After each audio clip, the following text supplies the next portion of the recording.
انہی میں سے ایک آتا ہے کہ آپ صلی اللہ علیہ وسلم سے سوال کیا گیا کہ کون سا کلام افضل ہے؟ آپ نے فرمایا جو اللہ نے اپنے فرشتوں اور اپنے بندوں کے لیے چنا، اور وہ ہے سبحان اللہ و بحمدہ، سبحان اللہ و بحمدہ. یعنی جب انسان دعا کرنا چاہے تو اس سے پہلے کچھ مرتبہ جتنا اس کا دل چاہے اللہ تعالیٰ کی تسبیح اور حمد و ثنا بیان کرے، اور بار بار تکرار کے ساتھ کہتا رہے سبحان اللہ و بحمدہ.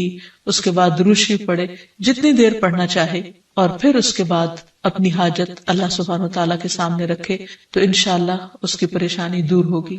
جہاں تک گھریلو پریشانیوں کا تعلق ہے تو اس میں ہم دیکھتے ہیں کہ ہر گھر کے اندر کوئی نہ کوئی چیز ایسی ہو جاتی ہے کہ جس سے باہمی تعلقات میں بدمزگی پیدا ہو جاتی ہے. بعض افراد کی طبیعت میں غصہ زیادہ ہوتا ہے، بعض لوگ جھگڑالو ہوتے ہیں، بعض لوگ شکی مزاج کے ہوتے ہیں، بعض لوگوں کو اونچا بولنے کی عادت ہوتی ہے، بعض لوگ دوسروں کو مختلف باتوں پر زج کرتے رہتے ہیں، بعض لوگ اپنی ذمہ داریوں کو ٹھیک سے نہیں نبھاتے. تو یہ تمام چیزیں صرف نہ یہ کہ ایسے انسان کو خود بلکہ اس کے آس پاس رہنے والوں کو اذیت میں مبتلا کر دیتی. اب اس میں انسان بعضوں کو سمجھانے سے بھی کام لیتا ہے، دوسروں سے بھی مدد لیتا ہے، لیکن پھر بھی مسئلہ حل نہیں ہوتا. تو صحابہ کرام تو اپنی جوتی کا تسمہ بھی ٹوٹ جاتا تو اللہ سبحانہ وتعالیٰ سے مانگتے تھے. تو اگر گھر کے اندر کسی قسم کی ناچاکی یا پریشانی ہے تو اس سلسلے میں بھی ہمیں اللہ تعالیٰ کی طرف رجوع کرنا چاہیے، اور پھر اس کے ساتھ ساتھ دوسرے کو جو مشکل پیدا کر رہا ہے سمجھانا بھی چاہیے. جہاں تک لڑائی جھگڑے کا تعلق ہے تو اسے منافقت کی علامت بتایا گیا. آپ صلی اللہ علیہ وسلم نے فرمایا کہ منافق کی 4 علامتیں ہیں. ان میں سے ایک بات کرے تو جھوٹ بولے، وعدہ خلافی کرے، امانت میں خیانت کرے، اور جب وہ جھگڑا کرے تو گالی دے. یعنی جھگڑتا بھی ہے اور گالی بھی دیتا ہے. نبی صلی اللہ علیہ وسلم نے یہ بھی فرمایا کہ اللہ کو سب سے زیادہ ناپسند آدمی وہ ہے جو بہت جھگڑالو ہے. یعنی اللہ تعالیٰ ایسے شخص سے محبت نہیں کرتے. اس لیے اگر آپ کسی سے بات کر رہے ہو تو اس کی بات توجہ سے سن لے. چھوٹی چھوٹی باتوں پر جھگڑنا اور دوسرے کے ساتھ بد اخلاقی سے پیش آنا یہ درست نہیں. پھر اسی طرح مومن جو ہے وہ کبھی بد اخلاق نہیں ہوتا، اور بد اخلاقی پھر منافقت کی علامت ہے. رسول اللہ صلی اللہ علیہ وسلم نے فرمایا تمہارے یہ نسب نامے کسی کے لیے گالی کا سبب نہیں ہے. تم سب آدم کی اولاد ہو، ایک دوسرے کے قریب ہو. دین یا عمل صالح کے علاوہ کسی وجہ سے کسی کو کسی پر کوئی فضیلت نہیں. آدمی کے برا ہونے کے لیے یہی کافی ہے کہ وہ فحش گو ہو، بد کلام ہو، بخیل ہو اور بزدل ہو. پھر اسی طرح آپس میں محبتوں کا نہ ہونا، بہن بھائیوں میں ناچاکی یا شوہر بیوی میں ناچاکی یا والدین کے ساتھ محبت کا نہ ہونا، یہ ایک طرح سے اللہ تعالیٰ کی طرف سے ایک آزمائش بھی ہو سکتی ہے اور ایک عذاب بھی ہو سکتا ہے. مومن تو محبت کرنے والا ہوتا ہے، اور اس شخص میں کوئی خیر نہیں جو محبت کرتا نہیں اور لوگ اس سے محبت نہیں کرتے. اور لوگوں میں سب سے زیادہ بہترین انسان وہ ہے جو لوگوں کے لیے فائدہ مند ہوتا ہے. تو اس لیے بہت ضروری ہے کہ خاندان کے اندر باہم محبت پائی جائے. گھریلو زندگی خوبصورت ہو جاتی ہے اگر آپس میں ایک دوسرے سے پیار، محبت اور ہمدردی کے جذبات پائے جاتے ہیں. پھر اسی طرح بعض اوقات گھریلو زندگی میں بدگمانیاں بہت تکلیف دیتی ہیں، یا گھر کے کچھ افراد سنی سنائی باتوں پر یقین کرتے ہوئے دوسروں کے خلاف بدگمانی پال لیتے ہیں. تو اس سے بھی پرہیز کرنے کی ضرورت ہے. اسی طرح گھریلو پریشانیوں میں گھر کا تنگ ہونا بھی ایک عذاب کی شکل ہے. اس لیے نبی صلی اللہ علیہ وسلم نے ہر وضو کرنے کے بعد جو دعا سکھائی اس میں خاص طور پر یہ دعا آتی ہے کہ اللہ میرے گھر میں وسعت پیدا کر دے. یعنی ایک تو دلوں میں وسعت ہو اور دوسرا یہ ہے کہ جگہ بھی کشادہ ہو. رسول اللہ صلی اللہ علیہ وسلم نے فرمایا 3 چیزیں بدبختی میں سے ہیں. عورت جب تو اسے دیکھے تو وہ تجھ کو بری لگے اور وہ تجھ پر اپنی زبان چلائے، اور اگر تو اس سے غائب ہو تو وہ اپنے نفس کی اور تیرے مال کی حفاظت نہ کرے. دوسرے مریل سواری کہ اگر تو اسے مارے اور چلائے تو تجھ کو تھکا دے، اور اگر اسے چھوڑ دے تو تجھے جلد تیرے ساتھیوں تک نہ پہنچائے. اور ایسا گھر جو تنگ اور کم سہولتوں والا ہو. تو اس لیے اگر انسان ایسی کسی تکلیف میں مبتلا ہے تو اس کا حل بھی یہی ہے کہ کوشش کے ساتھ ساتھ انسان دعا کرے. اسی طرح خرچ میں کمی، وسائل میں کمی، مال میں کمی، یہ تمام چیزیں بھی عموماً گھروں کے اندر جھگڑے پیدا کر دیتی ہیں. کھانے پینے کی قلت، بنیادی ضروریات کا پورا نہ ہونا. تو ایسی صورت میں بھی انسان اللہ تعالیٰ کی طرف رجوع کرے، اور اس کے لیے ساتھ ہی کوشش بھی ضروری ہے. کوشش میں سب سے پہلے تو یہ کہ انسان لڑائی جھگڑا چھوڑے، صبر و ضبط کی عادت ڈالے، برداشت و تحمل کی عادت اپنے اندر پیدا کرے، اپنے اخلاق کو بہتر بنائے. ایک حدیث کے مطابق اللہ سبحانہ و تعالیٰ جب کسی گھرانے پر خیر و برکت نازل فرمانا چاہتے ہیں تو اس گھر والوں کے اندر نرمی پیدا کر دیتے ہیں. اور ایک اور حدیث میں یہ بھی آتا ہے کہ جو نرمی سے محروم کر دیا گیا وہ ہر خیر و بلائی سے محروم کر دیا گیا. تو اس لیے گھر کے ہر فرد کو اپنے اپنے رویے پر غور کرتے ہوئے اپنے اخلاق کی اصلاح کرنے کی ضرورت ہے، اور دوسروں سے توقعات زیادہ رکھنے کی بجائے اپنا طرز عمل اچھا کرنے کی ضرورت ہے. اور گھر والوں کے ساتھ بہترین ہونا نبی صلی اللہ علیہ وسلم کی سنت ہے. آپ نے فرمایا تم میں سے بہتر وہ ہے جو اپنے گھر والوں کے لیے بہتر ہو، اور میں تم سب کی نسبت اپنے گھر والوں کے حق میں اچھا ہوں. یعنی آپ نے اپنی مثال دی کہ میں سب سے اچھا سلوک اپنے گھر والوں سے کرتا ہوں، تو تمہیں بھی اگر اچھا بننا ہے تو ایسا ہی کرنا ہوگا. پھر اسی طرح گھر والوں کو زیادہ سے زیادہ فائدہ پہنچانا. حسن بصری سے مروی ہے کہ اللہ تعالیٰ کے نزدیک پسندیدہ بندے وہ ہیں جو اپنے اہل و عیال کو سب سے زیادہ نفع دینے والے ہیں. پھر اسی طرح پیار و محبت سے رہنا. اگر لڑائی جھگڑا ہو بھی جائے یا کوئی غلط فہمی پیدا بھی ہو جائے تو اس وقت خاموشی اختیار کر لینا، مناسب وقت کا انتظار کر کے اس غلط فہمی کو دور کرنا ضروری ہے. پھر اسی طرح اللہ سبحانہ وتعالیٰ نے گھریلو زندگی کو خوشگوار بنانے کے لیے جو بہترین ہدایت ہمیں قرآن مجید میں دی ہے وہ ہے عفو و درگزر سے کام لینا. اللہ تعالیٰ فرماتے ہیں اے لوگو جو ایمان لائے ہو، بے شک تمہاری بیویوں اور تمہارے بچوں میں سے بعض تمہارے دشمن ہیں، سو ان سے ہوشیار رہو، اور اگر تم معاف کرو اور درگزر کرو اور بخش دو تو بے شک اللہ بے حد بخشنے والا نہایت رحم فرمانے والا ہے. تمہارے مال اور تمہاری اولاد تو محض ایک آزمائش ہے، اور جو اللہ کے پاس ہے وہ بہت بڑا اجر ہے. واللہ عندہ اجر عظیم، اور جو اللہ ہے اسی کے پاس بہت بڑا اجر ہے. یعنی انسان کو بعض اوقات اپنی ہی بیوی یا بیوی کو اپنے ہی شوہر سے اور بعض اوقات اپنے ہی بچوں سے یا اپنے ہی والدین سے دشمنی کا اندیشہ ہو سکتا ہے، اور وہ ایک دوسرے کے لیے مصیبت اور بلا ہو سکتے ہیں. لیکن ایسی صورت میں بھی انسان کا گزارا نہیں ہو سکتا جب تک ایک دوسرے کو معاف نہ کرے. زندگی کی گاڑی نہیں چل سکتی جب تک انسان دوسروں کے قصور اور غلطیاں ان سے درگزر نہ کرے. کیونکہ ہر انسان کبھی غصے کی وجہ سے، کبھی جہالت کی وجہ سے، کبھی جلد بازی کی وجہ سے، کبھی لوگوں کے اکسانے پر اپنے پیاروں کے ساتھ زیادتیاں کر جاتا ہے. تو ایسی صورت میں انسان اگر چاہتا ہے کہ اس کی زندگی خوشگوار ہو تو اسے معاف کرتے رہنا چاہیے. نبی صلی اللہ علیہ وسلم کے اخلاق کے بارے میں جب پوچھا گیا تو حضرت عائشہ کہتی ہیں کہ آپ تان و تشنیع کرنے والے نہ تھے، یعنی تانے نہیں دیتے تھے، یعنی اگر کسی سے غلطی ہو جاتی تو اسے بار بار یاد نہیں کراتے تھے، فحش کام نہیں کرتے تھے، بازاروں میں چیخنے والے اور برائی کا بدلہ برائی سے دینے والے نہ تھے، بلکہ معاف کرنے والے اور درگزر کرنے والے تھے.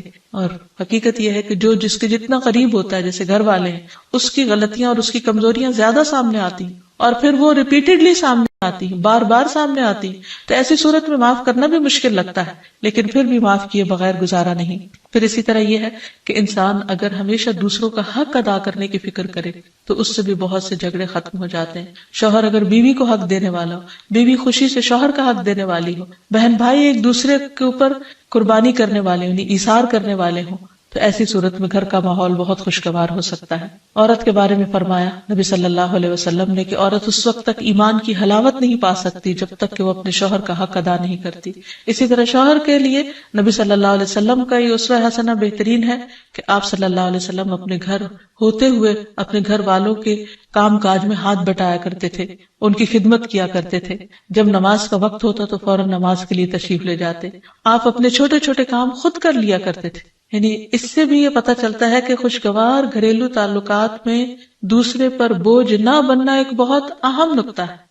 کیونکہ اگر ہر انسان اپنی ذمہ داری خود لے لے تو دوسروں کے لیے وہ خوشگوار ہو جاتا ہے. پھر اسی طرح گھر والوں کو اگر کوئی غم، تکلیف یا پریشانی ہو تو اس موقع پر اپنے اختلافات کو بھول کر ان کی مدد کرنا، ان کی کیئر کرنا اور ان کی دلجوئی کرنا یہ بھی بہت ضروری ہے. اور حد الوسع گھر کا ماحول خوشگوار رکھنا چاہیے، ایک دوسرے کا احساس کرتے ہوئے اور ایک دوسرے کے کاموں میں عیب نہ نکالتے ہوئے اور ایک دوسرے کو اپریشیٹ کرتے ہوئے، ایک دوسرے کی اچھی خوبیوں کو اور اچھی باتوں کی تعریف کرتے ہوئے، اور اسی طرح بعض اوقات اپنی خواہشات کو پیچھے کرتے ہوئے. کیونکہ اگر ہر انسان یہ چاہے کہ زندگی اس کے مطابق، کیونکہ اگر ہر انسان یہ چاہتا ہو کہ ہر کام گھر میں اس کی مرضی کے مطابق ہو، تو یہ ممکن نہیں. بہت سے گھروں میں ساس بہو کا جھگڑا کس بنا پر ہوتا ہے، یا آپس میں قریبی رشتوں کا جھگڑا اور فتنہ فساد کس وجہ سے ہوتا ہے؟ کیونکہ ہر شخص یہ چاہتا ہے کہ گھر کا نظام اس کی مرضی کے مطابق ہو، حالانکہ ایسا ہونا ممکن نہیں.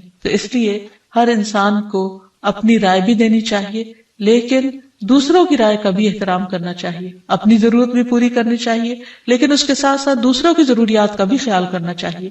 پھر اسی طرح بہت سے معاملات میں قناعت اختیار کرنی چاہیے، کیونکہ یہ زندگی بذات خود ایک امتحان ہے، اور اصل عیش و عشرت کی جگہ جنت ہے، دنیا نہیں، یا دنیا کا گھر نہیں. تو اس لیے ضروری ہے کہ مشکل حالات میں انسان اپنے عزیزوں کا، پیاروں کا، گھر والوں کا ساتھ دے، ان کی مدد کرے. مثلا شوہر کے اگر معاشی حالات تنگ ہیں تو بیوی ناجائز مطالبات نہ کرے. اسی طرح اگر بیوی بیمار ہے تو شوہر اس سے بہت زیادہ گھر کے کام کا مطالبہ نہ کرے. تو ایک دوسرے کے حالات کی رعایت کرتے ہوئے اگر انسان ایک دوسرے سے توقعات رکھے تو اس سے بھی حالات بہت خوشگوار ہو سکتے ہیں. اور پھر یہ کہ ہمیشہ دوسروں کی چھوٹی چھوٹی ایفرٹ پر ان کے لیے شکر گزاری کے جذبات ہونے چاہیے. مثلا اگر کوئی آپ کو گھر میں پانی پلا دے تو آپ اس پر بھی شکریہ بولیں. ہم عام طور پر اگر گھر سے باہر کہیں ہوتے ہیں اور کوئی ہمارے ساتھ تھوڑے سا بھی احسان کا معاملہ کرے تو ہم اس کے احسان کو مانتے ہیں، لیکن گھر والوں کا احسان ماننا ایک مشکل کام لگتا ہے. تو اس لیے اگر ہم چاہتے ہیں کہ گھریلو زندگی خوشگوار ہو تو اس میں گھر والوں کے احسان کو بھی ماننا ضروری ہے. اور پھر چھوٹی چھوٹی اذیتوں کو بہت مینشن نہیں کرنا چاہیے، ان کا ذکر نہیں کرنا چاہیے، ان پر صبر کرنا چاہیے. تو جو شخص شکر اور صبر سے کام لیتا ہے اس کی زندگی لازماً خوشگوار ہوتی ہے. لیکن اس کے باوجود بھی اگر گھریلو زندگی میں تنگی ہو، تکلیف ہو، آپس کی ناچاکی ہو، دشمنی ہو، پریشانی ہو، بہت بے چینی ہو، تو پھر اللہ سبحانہ وتعالی ہی کی طرف رجوع کرنا چاہیے.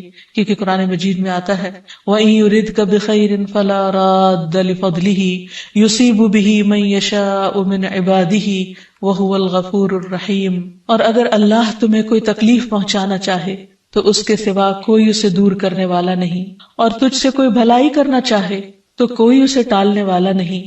وہ اپنے بندوں میں سے جسے چاہے فضل سے نوازتا ہے، اور وہ بخشنے والا اور رحم کرنے والا ہے.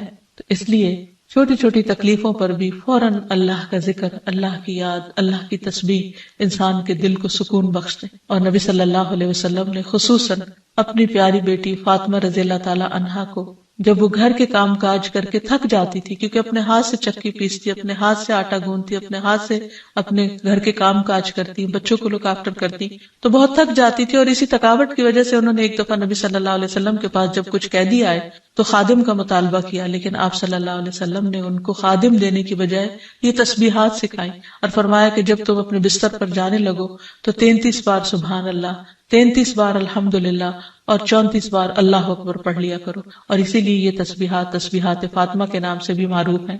تو رات کو خاص طور پر بستر پر لیٹ کر یہ تسبیحات ضرور پڑھ لینی چاہیے، کیونکہ یہ گھریلو کام کاج کی تھکاوٹ کا بہترین علاج ہے اور خادم کی جگہ کفایت کرنے والی دعائیں ہیں. پھر اسی طرح گھر میں وسعت اور کشادگی کی دعا، اللہم اغفر لی ذنبی ووسع لی فی داری وبارک لی فی رزقی.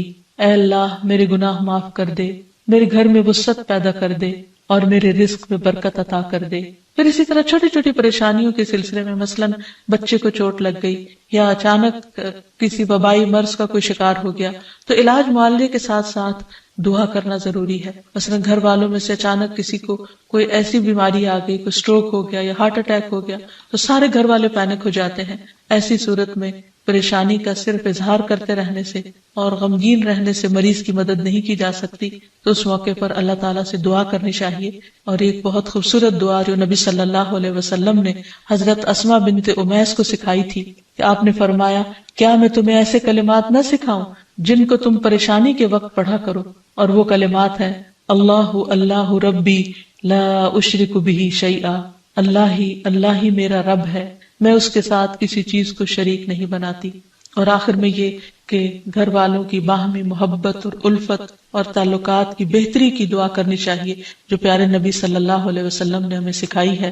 وہ دعا ہے اللہم الف بین قلوبنا واصلح ذات بیننا واهدنا سبل السلام ونجنا من الظلمات إلى النور وجنبنا الفواحش ما ظهر منها وما بطن وبارك لنا في أسماعنا وأبصارنا وقلوبنا وأزواجنا وذرياتنا وتب علينا إنك أنت التواب الرحيم واجعلنا شاكرين لنعمتك مثنين بها قابليها وأتمها علينا۔ اے اللہ ہمارے دلوں میں الفت پیدا فرما دے اور ہمارے آپس کے معاملات کی اصلاح کر دے، ہمیں سلامتی کے راستوں کی رہنمائی فرما اور ہمیں اندھیروں سے نجات دے کر نور کی طرف لے آ، اور ہمیں تمام ظاہری اور چھپی بدکاریوں سے محفوظ رکھ۔ ہمارے کانوں اور ہماری آنکھوں اور ہمارے دلوں اور ہماری گھر والیوں اور ہمارے بچوں میں برکتیں عطا فرما، ہماری توبہ قبول فرما۔ بلا شبہ تو بہت زیادہ توبہ قبول کرنے والا اور رحمت کرنے والا ہے۔ ہمیں اپنی نعمتوں کا شکر ادا کرنے والا بنا اور ان کی تعریف کرنے والا اور ان کو قبول کرنے والا بنا دے۔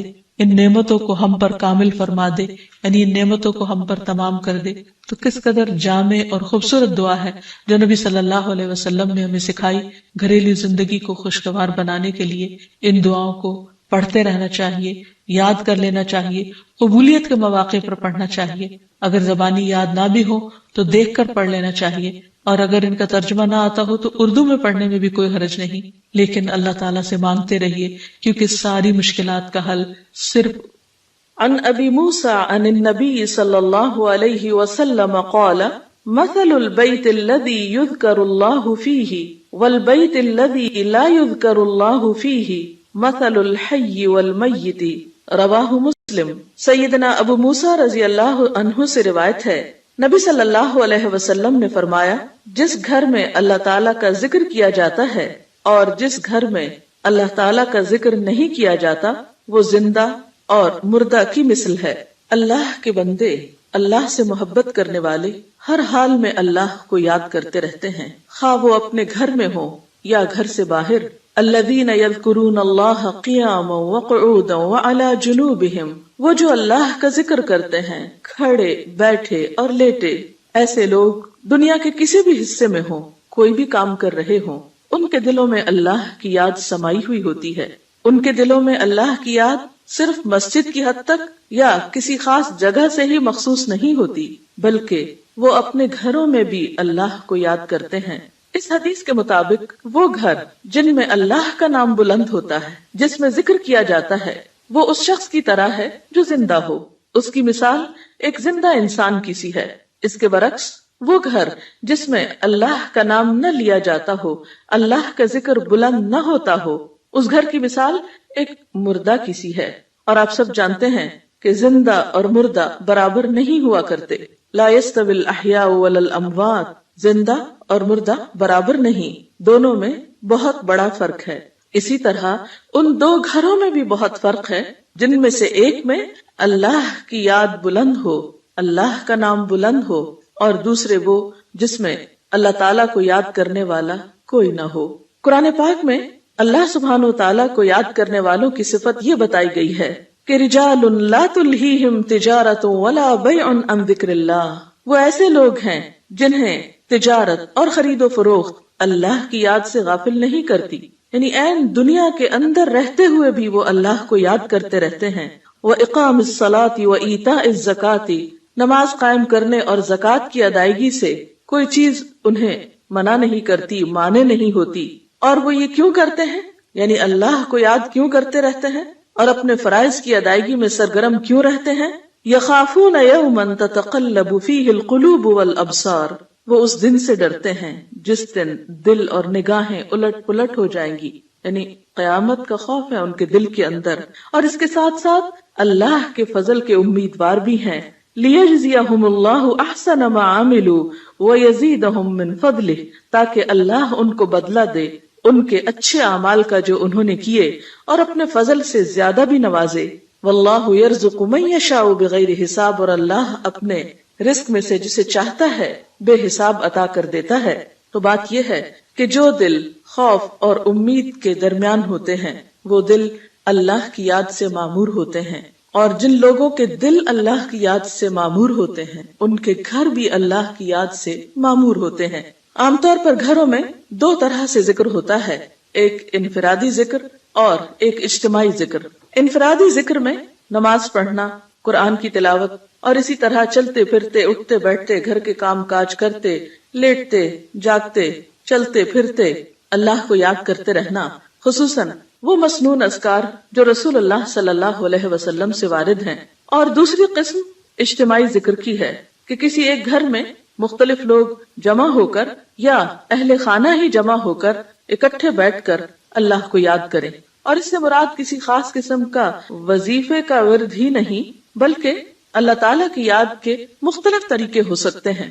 اللہ تعالیٰ کی معرفت حاصل کرنے، علم سیکھنے اور جاننے کے جو حلقات ہیں وہ بھی اللہ ہی کے ذکر اور اللہ ہی کی یاد کی طرف انسان کو راغب کرتے ہیں۔ قرآن پاک میں خاص طور پر ازواج مطہرات کو یہ حکم دیا گیا، وَاذْكُرْنَ مَا يُتْلَى فِي بُيُوتِكُنَّ مِنْ آيَاتِ اللَّهِ وَالْحِكْمَةِ، اور ذکر کرتی رہو، یاد کرتی رہو جو تمہارے گھروں میں پڑھی جاتی ہیں اللہ کی آیات اور حکمت کی باتیں، یعنی ازواج مطہرات رسول اللہ صلی اللہ علیہ وسلم کے گھر میں قرآن پاک اور حکمت کی باتوں کا ذکر کریں، یعنی انہیں آپس میں بھی سیکھیں سکھائیں اور دوسروں کو سکھانے کا بھی انتظام فرمائیں۔ تو گویا ذکر کی مجالس سے مراد تسبیحات وغیرہ کرنا بھی ہو سکتا ہے اور علم کی مجالس بھی ہیں، اور خصوصاً ایسے علم کی مجالس جن کے ذریعے انسان کے ایمان میں اضافہ ہو، اللہ تعالیٰ سے تعلق مضبوط ہو۔ قرآن پاک میں اللہ تعالیٰ نے اہل ایمان کو خصوصی طور پر تنبیہ فرمائی، تلقین فرمائی، یا ایھا الذین آمنوا لا تلہکم اموالکم واولادکم عن ذکر اللہ، اے لوگو جو ایمان لائے ہو، تمہارے مال اور تمہاری اولادیں تمہیں اللہ کے ذکر سے غافل نہ کریں، ومن یفعل ذلک فاولئک ھم الخاسرون، اور جو ایسا کریں گے وہی لوگ دراصل خسارہ پانے والے ہیں، نقصان اٹھانے والے ہیں۔ یعنی گھر میں ہوتے ہوئے انسان دنیا کے کاموں میں مشغول ہو جاتا ہے یا بال بچوں کی محبت میں بعض اوقات اللہ تعالیٰ کی یاد سے غافل ہو جاتا ہے، تو ایسے میں فرمایا کہ لا تلہکم اموالکم و اولادکم عن ذکر اللہ، یہ دنیا کے مال اور یہ تمہارے بال بچے تمہیں اللہ کی یاد نہ بھلائیں۔ گویا گھر میں ہوتے ہوئے اللہ کو یاد کرتے رہو،